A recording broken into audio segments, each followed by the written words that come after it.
Let's imagine a world without words. No talking, no texting, no posting, just awkward gestures and silence. Those who are extrovert might say, "No, it is unimaginable. I have to tell about my life. I have to tell about my opinion. I have to post. I have to spell at least 20,000 a day. I post, therefore I am." For them, it is a world of disengagement, separation, world of guessing and confusion. But to those who are introvert might say, "Yes, I don't have to listen to boring people. I don't need to make myself look silly by talking a lot in front of many peoples."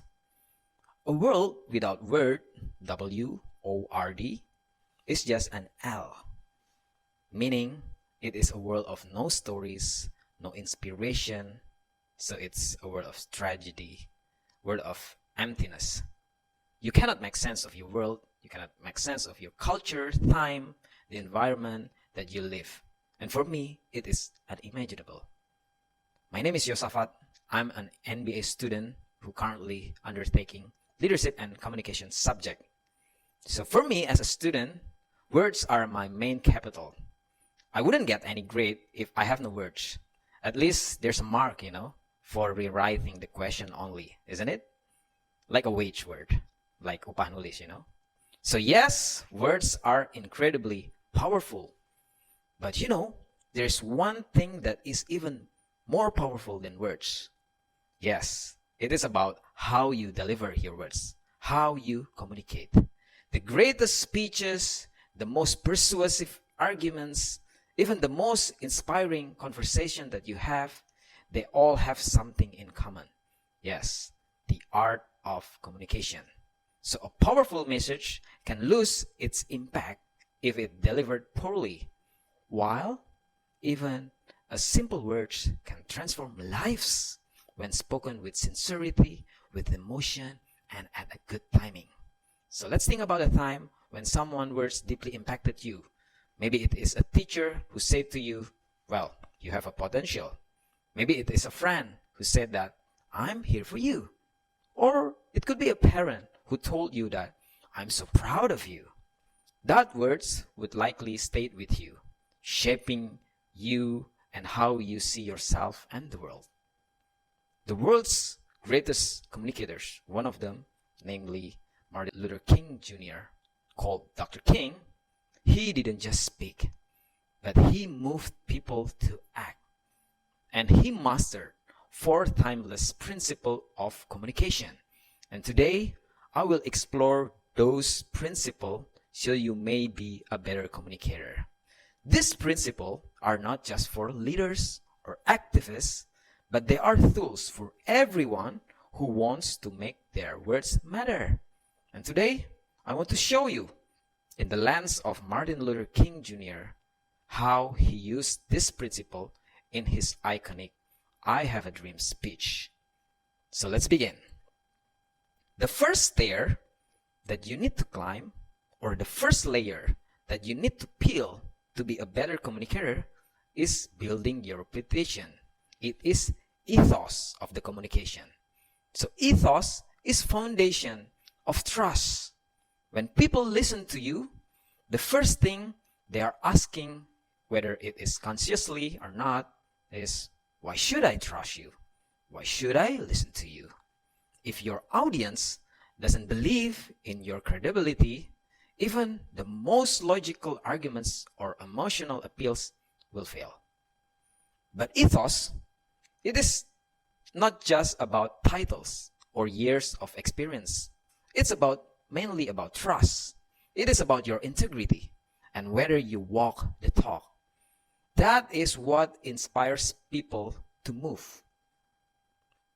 For example, would you take a health advice from a doctor who smokes during the appointment? Would you? Or would you trust a financial planner who is constantly in debt? Would you? Probably not. Why not? Well, of course, because their action is not in line with their words. So reputation matters because it creates alignment between what you say and who you are as a person. Dr. King embodied this ethos.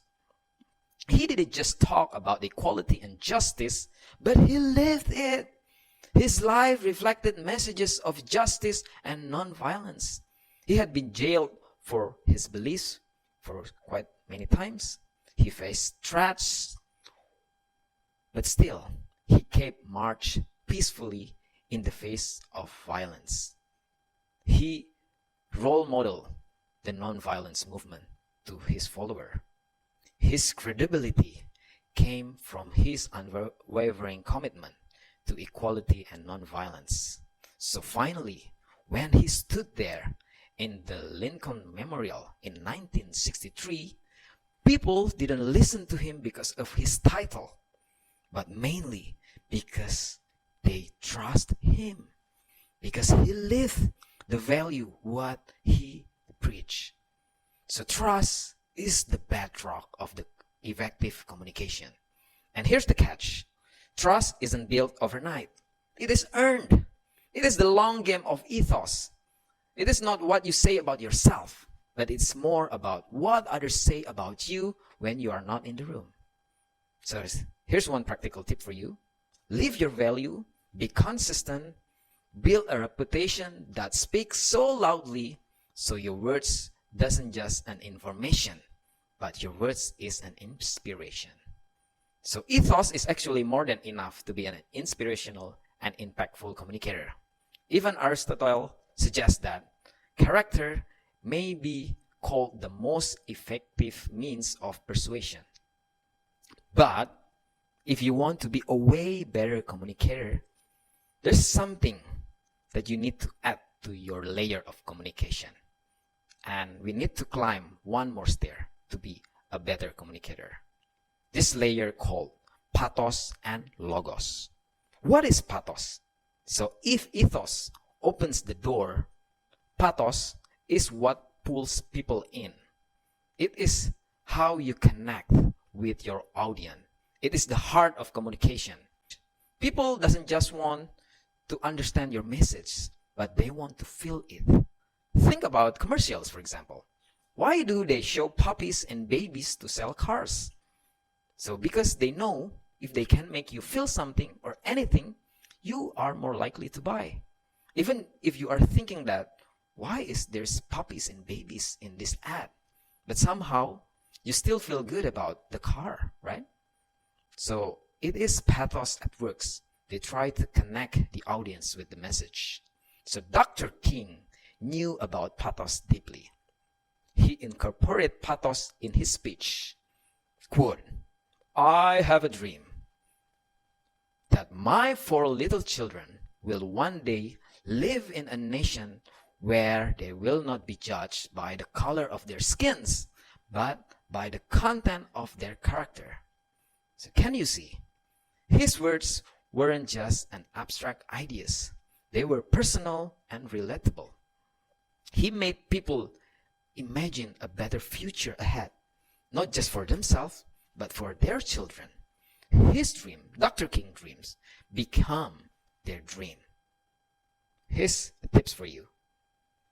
You can connect with your audience by telling stories, by painting a vivid pictures of your words. People may forget the facts that you present, but they will remember how you made them feel. And at the same stair, at the same layer, you can add more of your technique using logos. What is logos? Logos is convincing through logic. While pathos moves the heart, logos will convince the mind. It is about making your case with clarity and reasoning. While emotions might inspire action, people will still need a solid reason to justify why they do what they do. So logos will give you weight and credibility to your words.